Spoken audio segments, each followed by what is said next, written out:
የአርሰናል ደጋፊዎች በአንድ ወቅት የማይወዱት ተጫዋች ነበር። በተለይ አርሰናል ኒውካስልን በገጠመባቸው ጊዜያት ሁሉ እንደርሱ ያስመረራቸው ተጫዋች አልነበረም። አሁን ግን የሜዳው ላይ አርበኛ ብሩኖ ጊማሬሽ አርሰናልን ተቀላቅሏል። አርሰናል ይህንን ተጫዋች ያስፈረመበት ምክንያት ምንድን ነው? ጉማሬሽስ ለአርሰናል ምን ነገሮችን ይጨምራል? ይህንን ጉዳይ በዛሬው ፕሮግራማችን ላይ እንመለከተዋለን። ሰላም አድማጮች፣ እንዴት ናችሁ? እግዚአብሔር ይመስገን እኔ በጣም ደህና ነኝ። የምትገኙት አራዳ ሜዳ ኦፊሻል የዩቲዩብ ገጻችን ላይ ነው። ለቻናሉ አዲስ ከሆናችሁ ቻናሉን ሰብስክራይብ፣ ቪዲዮን ደግሞ ላይክ እያደረጋችሁ ይህንን ፕሮግራም መጀመራችሁን አስታውሱ። የአራዳ ሜዳ ኮሜንታተር ተስፋ ወርቅ ሉልሰገድ አብሬያችሁ ቆይታ አደርጋለሁ።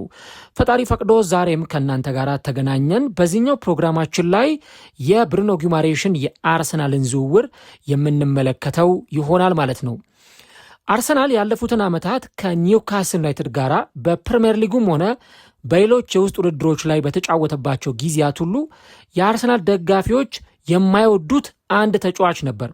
ብሩኖ ጊማሬሽን የአርሰናል ደጋፊዎች አይወዱትም።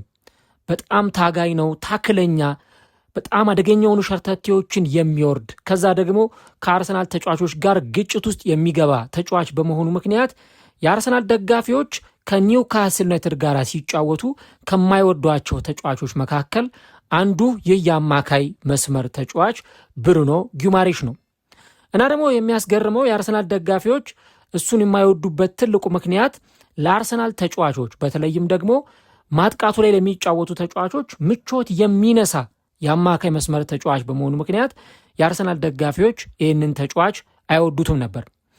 ሁልጊዜ አርሰናል ከኒውካስል ዩናይትድ ጋር ሲጫወት ያ ጨዋታ አርሰናልን እንዲከብድበት ከሚያደርጉት እጅግ በጣም አደገኛ ከሚባሉ ተጫዋቾች መካከል አንዱ ይህ የአማካይ መስመር ተጫዋች ብሩኖ ጊማሬሽ ነው።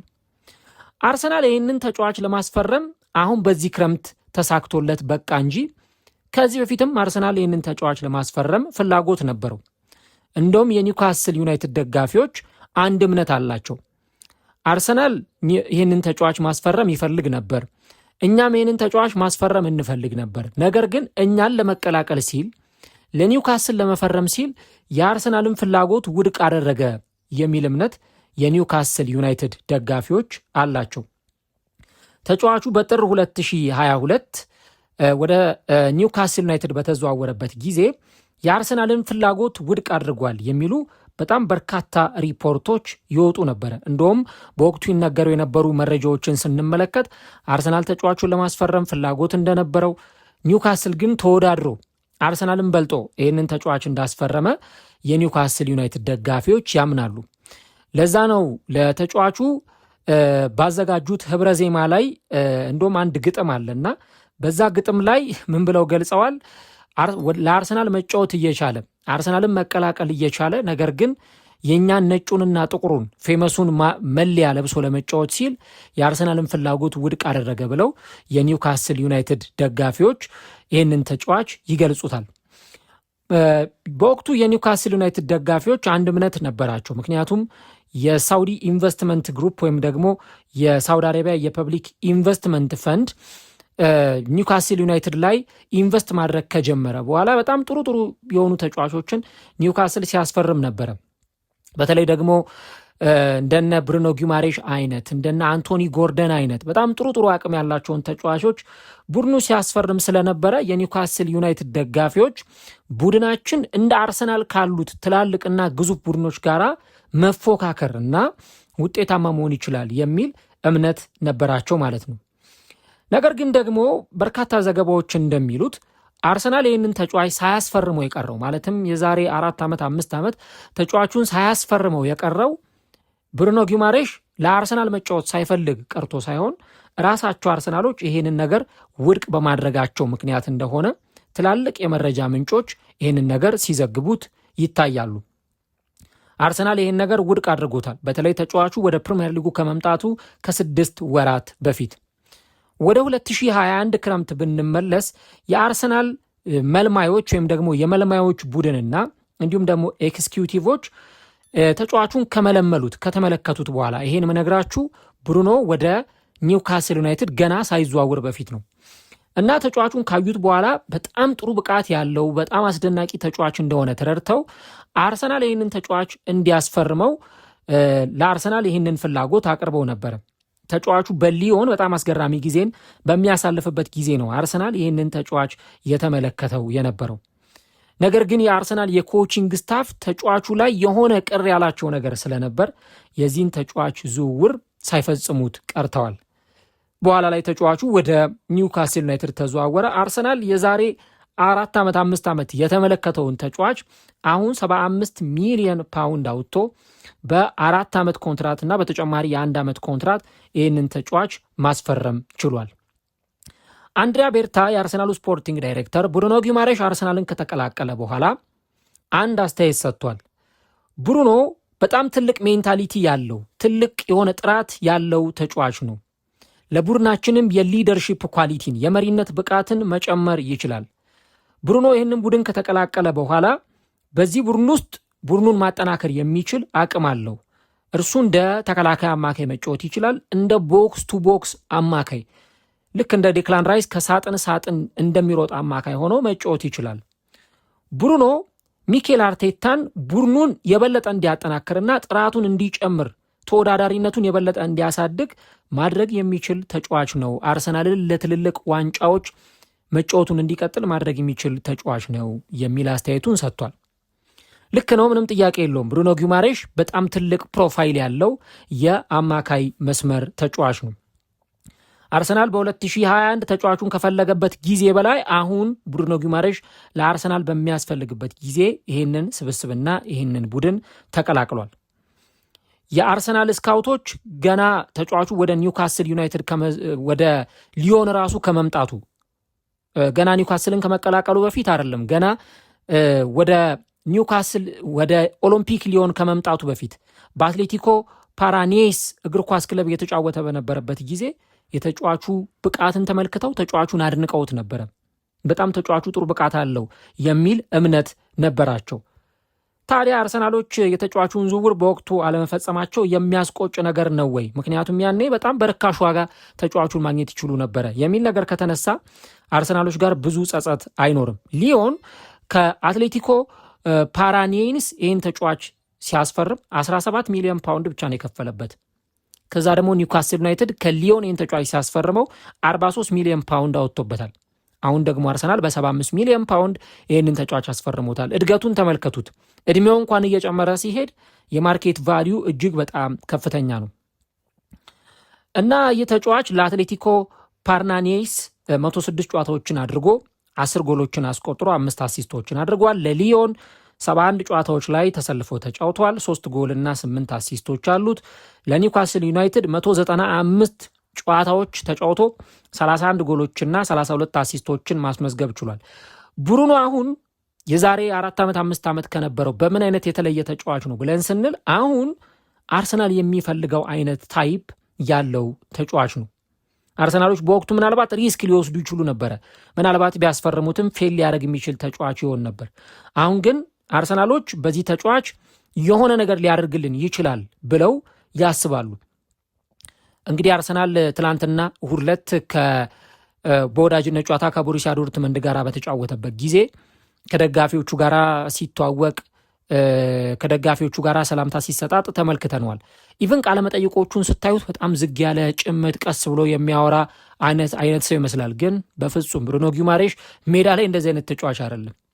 ምናልባት ከሜዳ ውጭ ጭምት ሊሆን ይችላል። ሜዳ ውስጥ ግን በቃ በጣም ተጋዳይ ዎሪየር አስፈሪ የምትሉት አይነት ተጫዋች ነው። በቃ ሁሉንም የሚደረማምስ ሁሉንም ነገር ድርምስምስ የሚያደርግ አይነት ተጫዋች ነው ብሩኖ ጊማሬሽ። አሁን ወደ አርሰናል ሲመጣ ራሱን የቻለ ሃይ ክላስ ወይም ሃይ ፕሮፋይል የሆነ ተጫዋች ሆኖ ነው ወደ ኤሚሬትስ የሚመጣው። በባለፈው ሲዝን ዴክላን ራይስ እና ማርቲን ዙብሜንዲ ሁለቱ የአርሰናል ዋና የአማካይ መስመር ተጫዋቾች በርካታ ጨዋታዎች ላይ ተሰልፈው ተጫውተዋል። ያው በሃይ ኢንቴንሲቲ አድካሚ በነበረው ሲዝን አርሰናል ለአራቱም ዋንጫዎች እኩል እየተወዳደረ በነበረበት ጊዜ ካራቦ ካፕ ላይም ፕሪሚየር ሊግ ላይም ቻምፒየንስ ሊግ ላይም የእነዚህ ተጫዋቾች መኖር እጅግ በጣም አስፈላጊ ነበረ። ዴክላን ራይስ ለወራት ከነ ጉዳቱ ከነ ህመሙን ቻል አድርጎ ህመሙን እንዳይሰማው አድርጎ ለአርሰናል ከፍተኛ ግልጋሎት ሲሰጥ ቆይቷል። ማርቲን ዙቢሜንዲ የመጀመሪያውን ዙር በጣም ጥሩ ፐርፎርማንስ ካሳየ በኋላ በሁለተኛው ዙር ግን ተጫዋቹ ፎርሙን አጥቷል። የምናውቀው ማርቲን ዙቢሜንዲ ብቃቱ እየወረደ መጥቷል። ምናልባት እንደውም ማይልስ ሉዊስ ስኬሊን አርቴታ በመጨረሻዎቹ ሳምንታት ጨዋታዎች ላይ እያሰለፈ ያንን ቀዳዳ እንደምንም ደፈነው እንጂ አርሰናል የፕሪሚየር ሊጉን ዋንጫ የሚያጣበት ሁኔታ ይፈጠር ነበረ። በዙቢሜንዲ የአቋም መውረድና መዳከም ያንን ነገር መመልከት ይቻላል። አርቴታ ክርስቲያን ኖርጋርድን አስፈርመው ነበር፣ ግን በቂ የሆነ እምነት ለተጫዋቹ አላሳደረበትም እና ተጫዋቹ ወደ ኤቨርተን ተዘዋውሯል ከአንድ የውድድር ዓመት ቆይታ በኋላ። ስለዚህ ከዴክላን ራይስ እና ከዙቢሜንዲ አርሰናል በሚቀጥለው ሲዝን አምና ይጠብቀው ከነበረው ነገር አንጻር የሚጠብቀው ነገር ሊቀንስ ይችላል።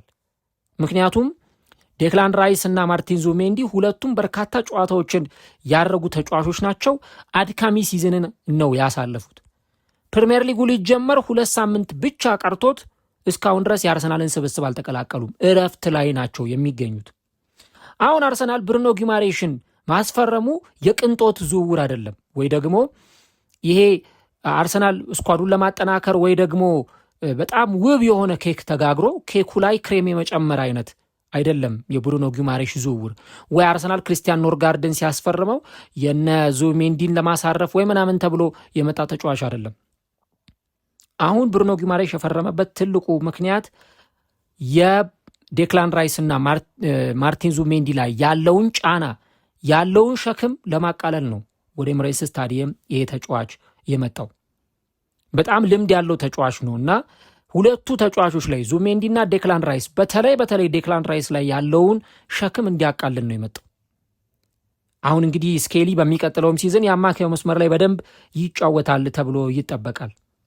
አርሰናል አሁን ባለው ሁኔታ ወረቀት ላይ ስትመለከቱት 4 ዲፕላይንግ ሚድፊልደር ተጫዋቾች አሉት። 4 በጥልቀት እየተሳቡ የሚጫወቱ የአማካይ መስመር ተጫዋቾች አሉ፣ በአርቴታ እምነት የሚጣልባቸው። ማይልስ ሉዊስ ስኬሊ፣ ማርቲን ዙቢሜንዲ፣ ዴክላን ራይስ፣ አዲሱ ፈራሚ ብሩኖ ጊማሬሽ። አሁን የአርሰናል ደጋፊዎች አንድ ጥያቄ ይጠይቃሉ። ብሩኖ ጊማሬሽ ቤስት 11ን ሰብሮ የሚገባ ተጫዋች ነው ወይ የሚል ጥያቄ ያነሳሉ። ወይ ደግሞ ከዴክላን ራይስ ጋር አርቴታ ያጫውተዋል ወይ የሚል ጥያቄ ያነሳሉ። ኦፍኮርስ ያንን ነገር ሲሆን እንመለከተዋለን። የአርሰናል በቅርብ የተደረጉ የወዳጅነት ጨዋታዎች ላይ ስንመለከት መሃሉ እጅግ በጣም የሳሳ ነው። ያለ ዴክላን ራይስ በተለይ የአርሰናል የአማካይ መስመር እጅግ በጣም የሳሳ ነው። አርቴታ በባለፈው ዓመት ዴክላን ራይስን ማሳረፍ እያለበት እንኳን ዴክላን ራይስን እኔ በባለፈው ሲዝን ካየኋቸው ተጫዋቾች ያለምንም እረፍት የተጫወቱ 2 ተጫዋቾችን ጥራ ብባል አንደኛ መጠራው ዳቪድ ራያን ነው። ከሱ ባልተናነሰ ደግሞ ዴክላን ራይስን ነው መጠራው ያለምንም እረፍት። አድማጮች ዴክላን ራይስ የሚገርማችሁ እኔ አንድ ጨዋታ ላይ ነው በቃ በጣም ትልቅ በተባለ ጨዋታ ላይ ሳይጫወት የማስታውሰው አርሰናል ከአስቶን ቪላ በተጫወተበት ጊዜ እሱንም ሰዓታት ሲቀሩት ነው የጉልበት ጉዳት አጋጠመው ተብሎ ከስኳዱ ውጪ ተደረገ። ከዛ በኋላ ያ ጨዋታ መለጠው። ቀጣዩ ጨዋታ ላይ ግን ተመልሶ ሲጫወት አይተነዋል። ዴክላን ራይስ የ50 እና የ60 ጨዋታዎች ተጫዋች ነው በአመት። እኔ እንደውም ትልቁ ፍራቻዬ ዴክላን ራይስ በዚሁ አይደክሜነቱ የሚቀጥል ከሆነ ከ1-2 ዓመት በኋላ ተጫዋቹን እንዳናጣው በጉዳት ኬሪየሩ እንዳይበላሽ ሁሉ ስጋት አለኝ። ምክንያቱም ምንም እረፍት የለውም። ወደ እንግሊዝ ብሔራዊ ቡድን ቢሄድ ይጫወታል፣ ሲፈልግ ራይት ባክ ያረጉታል፣ ሲፈልግ አማካይ ያረጉታል። አርሰናል ቤት ውስጥም ያለ እረፍት ያለ መታከት ዘሆርስ ነው የሚሉት፣ በቃ ፈረሱ ነው የሚሉት። በጣም አድካሚ የሆኑ ነገሮችን ነው ለአርሰናል እየሸፈነ የሚጫወተው። ደግሞ የሚገርመው ሲደክመው ደከመኛ አያውቅም። እየታመመ እንኳን አሞኛል ወይ ተጎድቻሉ ብሎ አይናገርም። ቶማስ ቱኸል እንደውም ተናግረዋል። የእንግሊዝ ብሔራዊ ቡድኑ አሰልጣኝ ገና ዓለም ዋንጫው ሳይጀመር በፊት ዴክላን ራይስ ከነ ጉዳቱ ከነ ህመሙ ነው የሚጫወተው እና እንደውም እኔ ትጫወታለህ ወይ ብዬ ስጠይቀው አዎ ተጎድቻለሁ፣ አዎ አሞኛል፣ ከነ ጉዳቴ ነው ያለሁት፣ ግን ደግሞ እጫወታለሁ፣ ችግር የለውም፣ ለሀገሬ ያለኝን ነገር እሰጣለሁ ብሎ ነግሮኛል ብሎ እሳቸው ሲናገሩ ነበር። እና በተለይ ይሄ ዴክላን ራይስ ላይ ያለውን በርደን ለማቃለል የብሩኖ ጊማሬሽ መምጣት በጣም በጣም ትልቅ አስተዋጽኦ አለው እና አንዳንድ ጨዋታዎች ላይ የሚቀጥለው ሲዝን ዴክላን ራይስን ማናይባቸው ጨዋታዎች ቢኖሩ ላያስገርም ይችላል። ምናልባት አርቴታ ዙቢሜንዲንና ጊማሬሽን ሊያጣምር ይችላል፣ ወይ ደግሞ ራይስንና ብሩኖ ጊማሬሽን ሊያጣምር የሚችልበት ሁኔታ ሊፈጠር ይችላል ማለት ነው። በተለይ አሁን ዙቢሜንዲ ፎርሙን መልሶ የሚያመጣ ከሆነ አምና የተመለከትነውን ለ5 ወር ለ6 ወር ያሳየንን ፐርፎርማንስ የሚደግመው ከሆነ በሚቀጥለው ዓመት የአርሰናል የአማካይ መስመር የበለጠ በጣም ጠንካራ የመሆን እድሉ እጅግ በጣም ሰፊ ይሆናል ማለት ነው። ብሩኖ ጊማሬሽ በኒውካስል ዩናይትድ በሚጫወትበት ጊዜ በተለይ 24 ዘፒች በሚባለው ይሄ የሜዳው የላይኛው ክፍል ላይ የቡድኑ ማጥቃት እጅግ በጣም የሚያግዝ ተጫዋች ነበር። አሁን ወደ አርሰናል ሲመጣ አንዱ የፈረመበት ትልቁ ምክንያት አርሰናል ፍሪ ፍሎይንግ የሆነ እግር ኳስ እንዲጫወት ነው። በጣም ፍሰት ያለው እግር ኳስ እንዲጫወት ያግዘዋል ብሩኖ ጊማሬሽ ወደ አርሰናል መምጣቱ። ብሩኖ ጊማሬሽ በባለፈው ሲዝን 9 ጎሎችን በሁሉም ውድድሮች ላይ ማስቆጠር ችሏል። ከዴክላን ራይስ እና ከዙቢሜንዲ ስታነጻጽሩት በጣም የተሻለ ተጫዋች ነው ጎል በማስቆጠር። ዴክላን ራይስ በባለፈው ሲዝን 5 ጎሎችን አስቆጥሯል። ማርቲን ዙቢሜንዲ ደግሞ 6 ጎሎችን አስቆጥሯል። ብሩኖ ግን 9 ጎሎችን ነው ማስቆጠር የቻለው። ይሄ ማጥቃቱ ላይ የተሻለ የአማካይ መስመር ተጫዋች እንዲሆን ያደርገዋል።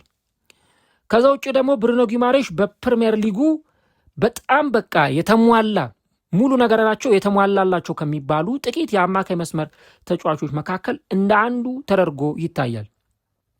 ብሩኖ ጊማሬሽ በተለይም ደግሞ መስመር ሰንጣቂ የሆኑ የተከላካይ መስመር ተጫዋቾችን አልፈው የሚሄዱ ኳሶችን ማቀበል የሚችል ተጫዋች ነው። ልክ እንደ ዴክላን ራይስ አይደክሜ የሆነ ታታሪ የሆነ ከሳጥን ሳጥን መሮጥ የሚችል ተጫዋች ነው። በባለፈው ሲዝን በአንድ ጨዋታ ፐር 90 ሚኒት በ90 ደቂቃ እንደሱ ዱዌሎችን ፍልሚያዎችንና ሸርተቴዎችን ያሸነፈ የትኛውም የአርሰናል ተጫዋች የለም። ፕሪሚየር ሊጉ ላይ በአንድ 90 ደቂቃ ታክሎችን ፍልሚያዎችን በማሸነፍ ከአርሰናል የአማካይ መስመር ተጫዋቾችም የበለጠ ቁጥር ያስመዘገበ ተጫዋች ነው። መሪ ነው። በኒውካስል ዩናይትድ ደጋፊዎች በጣም የሚወደድ ዎሪየር የሆነ ተጫዋች ነው። እንደውም አርሰናልን ከተቀላቀለ በኋላ አንድ ኢንተርቪው ላይ ራስን እንዴት ትገልጸዋለህ ተብሎ ሲጠየቅ በቃ ዎሪየር ነኝ ብሎ ተናግሯል። የሜዳ ላይ አርበኛ ተጫዋች ነው ብሩኖ ጊማሬሽ። በጣም የሚደንቀኝ እኔ ሜዳ ውስጥ ካለ በቃ ምንም ማይደረጉ ነገሮችን ሁሉ ያደርጋል። የሚወርዳቸው ታክሎች እንዴት አስፈሪ እንደሆኑ ኒውካስልን ለሚገጥመው ተጋጣሚ በጣም አስፈሪ ናቸው። አርሰናል እኮ በቅርብ ዓመታት ከኒውካስል ዩናይትድ ጋር ሲጫወት በደርቢ ስሜት ነው የሚጫወተው። ያ እንዲሆን ያደረገው ብሩኖ ጊማሬሽ ነው።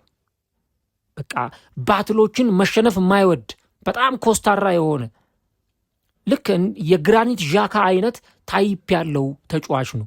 መሪ ነው። ቡድኑን ይመራል። ካፕቴን ቢያረጉት በጣም ተናጋሪ ነው። የሚጮህ ተጫዋች ነው።